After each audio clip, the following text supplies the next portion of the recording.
хичээлийнхаа 2 дугаар хэсэг рүү оръё. За эхний хэсгээр одоо бид нэр хичээлээ хэрхэн оруулах талаар сайн авч үзлээ.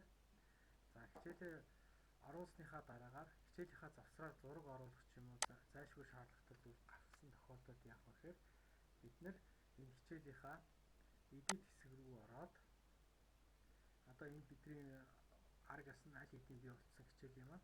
За энэ дээр бид нар жишээлбэл энэ 2 дугаар утсан дээр зураг нэмэх хэрэгтэй боллоо гэж үзэх юм бол за хоёр янзаар нэмж болно. Нэг нь зураг аплод хийж болно. Хоёрдугаарт нь snipping tool гэдэг програм ашиглаад өөрийн Windows дээр байдаг програмыг ашиглаад шууд скриншотыг авчиж бас болохыг аргатай байна. Тэр маань илүү хурдтайгаар хуулгадана гэсэн. За жишээлбэл энүүхийн хэсэг дээр скриншот хийгээд ч юм уу одоо хичээлтэй холбоотой зураг авъя гэх юм бол энүүхийн хэсэгт байгаа програмын толгой гэсэн энэ хэсэг байлаа гэж үзэх юм бол энэ дээрээ энүүх хэсэг зургийг авъя гэвэл эндээсээ snipping tool гэдгийг сонгоод энэ гараад ирлээ тийм ээ snipping tool. Snipping tool дээрээ дарахаар энд жижигхэн энэ цонх гараад ирнэ. За энэ цонхныхоо тусламжтайгаар энүүхийн хэсгийг авна гэж үзэх юм бол бид нар эндээсээ идэвхжүүлээд энэ хэсгийг дараад авчихна. За тэгвэл энэ маань өөрөөр хэлбэл хуулагдчихж байна гэсэн үг. Хуулагдсан хэсгээ шууд юун дээрээ хичээлийнхаа хэсэг дээр авч тавиад энүүхийн хэсэг дээр нь тавиад шууд Ctrl V-гээд арчхаар бидний хичээлийн маань зураг маань ингээд автоматар ороод ирнэ гэсэн үг. Нэгдүгээр тохиолдол ингэж оруулж болно. Мөн хоёрдугаар тохиолдол яах вэ гэхээр энэ бол онлайн PNG хэлбэрийн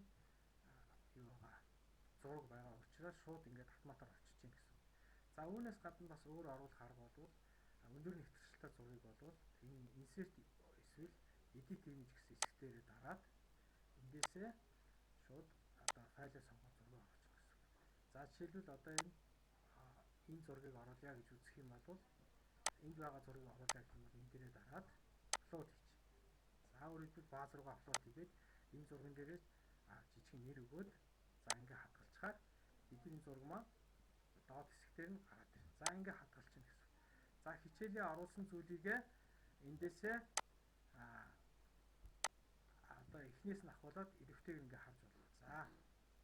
За санах хой модель гэдэг ингээд дараагийн хэсэг рүү н орлоо. За бидний түрүүний snipping tool-ээр хийсэн скриншот хийсэн зураг маань харагдчихээн. За энэ дээр бидний автоматар оруулсан зураг маань харагдчихээн. За дараагийн хэсэг рүү орлоо. За ингээд энэ хичээлийн төгсгөл хэсэг маань харагдчихээн. За тэгээд хичээлдээ анхааралтай хандсан баярлалаа гэдэг энд оюутнуудаа хандсан үгээ бичээд дуусгахад бидний хичээл маань дууслаа гэсэн үг гарч ирнэ. Өөрөөр хэлбэл монгол хэл дээр үзэж байгаа хүмүүстүүдэд бол энэ маань хичээлдээ баяр хүргэе хичээл дууслаа гэдэг ингээд хичээл маань дуусчихж байна гэсэн үг. За үүний дараагаар яах ёстой вэ гэхээр бид нэр энэ хичээлтэйгээ холбоотойгоор зарим нэг үг хэллэгийн нэр томьёонууд байлаа гэх юм бол энэ дээр энэ 2 дугаар хэсгээс бид нэр чухал үг хэллэгийн томьёонуудын хэсгийг хуулаад авчих. За түрүүхэн хэсгээр би glossary буюу нэр томьёоны тойл үүсгэсэн тийм ээ. Тэр хэсэг дээрээс харж агаад эндээсээ нэр томьёоны зүйлийг нь сонгоод авчий. За энэ дээр бид нар энэ дээр ашиглаж буй одоо tiny гэдэг зүйлийг сонгож авъя гэх юм бол энүүхийн хэсгийг сонгож авчих. За ингээд Ctrl C хийгээд tiny гэдэг тодорхойлогдох, tiny гэдэг тодорхойлж байгаа зүйлийгээ сонгож аваад за хичээлийнхаа эхний хэсэг рүүгээ сонгоод орчих гэлээ. Асан гэсэн хичээл рүү орлоо. За нэр томьёоны тойл гэдэг энэ дээр харагдаж байгаа тийм ээ. Энд харагдчих. Энэ дээрээ нэг удаа дараад орчих. За дараад орчиход энд бичлэг оруулах гэж байгаа. За бичлэг оруулах гэсэн хэсэг дээрээ дарахаар за одоо нөгөө толгой эхлээд энэ хэсэг дээр нь tiny гэдэг хэсгээ сонгож копиж аваад энэ дээрээ тавьчих. За өөрөлдвөл tiny гэдэг маань энэ зүйлээс тодорхой. Tiny гэдэг маань энэ зүйл юм а гэдгийг яг өснөлтөөр оруулсан учраас өснөлтийн маань хэсэг маань ороод ирлээ тийм ээ. Та зөвхөн текстийг хуулаад ингээд бас оруулчих шүүс. За ингээд өөрчлөлтийг хадгалчих гэж.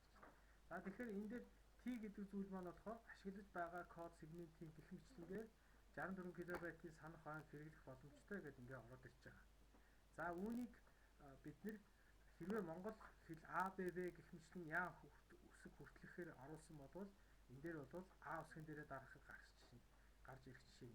За энэ бол англи хэл дээр байгаа учраас бид нар англи хэлнийхээ толны хэсгээр гараад tiny гэдгийнхаа T үсгээр дахаар төрөний оруулсан нэр томьёоны тол маань T үсгийн харалтаа гардаг.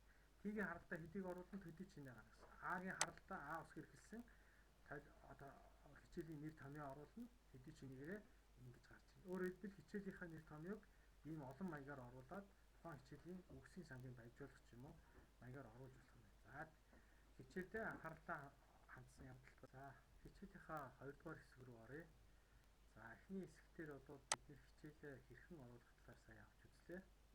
За хичээлээ оруулсныхаа дараагаар хичээлийнхаа завсраар зураг оруулах ч юм уу зайлшгүй шаардлагатай зүйл гаргасан тохиолдолд яах вэ гэхээр бид нэр энэ хичээлийнхаа edit хэсэг рүү ороод одоо энэ бидний аргаас нь аль хэдийн бий болсон хичээл юм аа.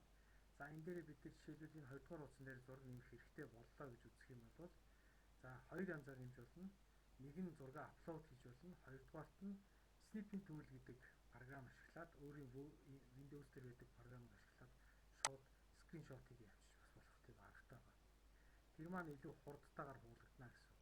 За жишээлбэл энүүхийн хэсэг дээр скриншот хийгээд ч юм уу одоо хичээлтэй холбоотой зураг авъя гэх юм бол энүүхийн хэсэгт байгаа програмын толгой гэсэн энэ нэг хэсэг байлаа гэж үзэх юм бол энэ дээрээ энүүх хэсэг зургийг авъя гэвэл эндээсээ Snipping Tool гэдгийг сонгоод энэ гараад ирлээ тийм ээ Snipping Tool. Snipping Tool дээрээ дарахаар энд жижигхэн энэ цонх гараад ирнэ. За энэ цонхныхоо тусламжтайгаар энүүхэн хэсгийг авна гэж үзэх юм бол бид нар эндээсээ идэвхжүүлээд энэ хэсгийг дараад авчихна. За тэгвэл энэ маань өөрөөр хэлбэл хуулагдчихж байна гэсэн үг.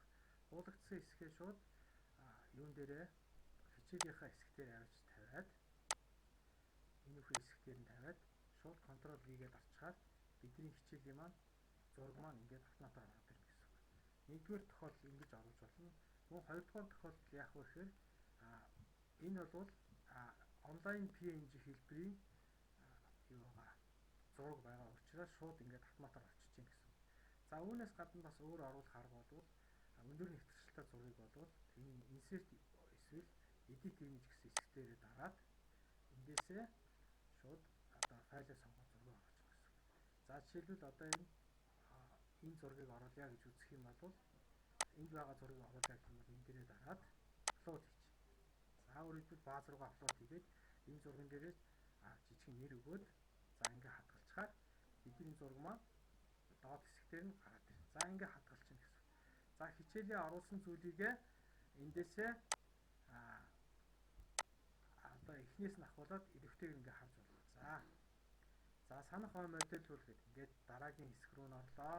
За бидний түрүүний Snipping Tool-ээр хийсэн скриншот хийсэн зураг маань харагдчихээн. За энэ дээр бидний автоматар оруулсан зураг маань харагдчихээн. За дараагийн хэсэг рүү орлоо. За ингээд энэ хичээлийн төгсгөл хэсэг маань харагдчихээн. За тэгээд хичээлдээ анхааралтай хандсан баярлалаа гэдэг энд оюутнуудаа хандсан үгээ бичээд дуусгахад бидний хичээл маань дууслаа гэсэн үг гарч ирнэ. Өөрөөр хэлбэл монгол хэл дээр үзэж байгаа хүмүүстүүдэд бол энэ маань хичээлдээ баяр хүргэе хичээл дууслаа гэдэг ингээд хичээл маань дуусчихж байна гэсэн үг. За үүний дараагаар яах ёстой вэ гэхээр бид нэр энэ хичээлтэйгээ холбоотойгоор зарим нэг үг хэллэгийн нэр томьёонууд байлаа гэх юм бол энэ дээр энэ 2 дугаар хэсгээс бид нэр чухал үг хэллэгийн томьёонуудын хэсгийг хавуулаад авчих. За дөрөвхөн хэсгээр би glossary буюу нэр томьёоны тойл үүсгэсэн тийм ээ. Тэр хэсгээрээс харж агаад эндээсээ нэр томьёоны зүйлийг нь сонгоод авчий. За энэ дээр бид нар энэ дээр ашиглаж буй одоо tiny гэдэг зүйлийг сонгож авъя гэх юм бол энүүхийн хэсгийг сонгож авчих.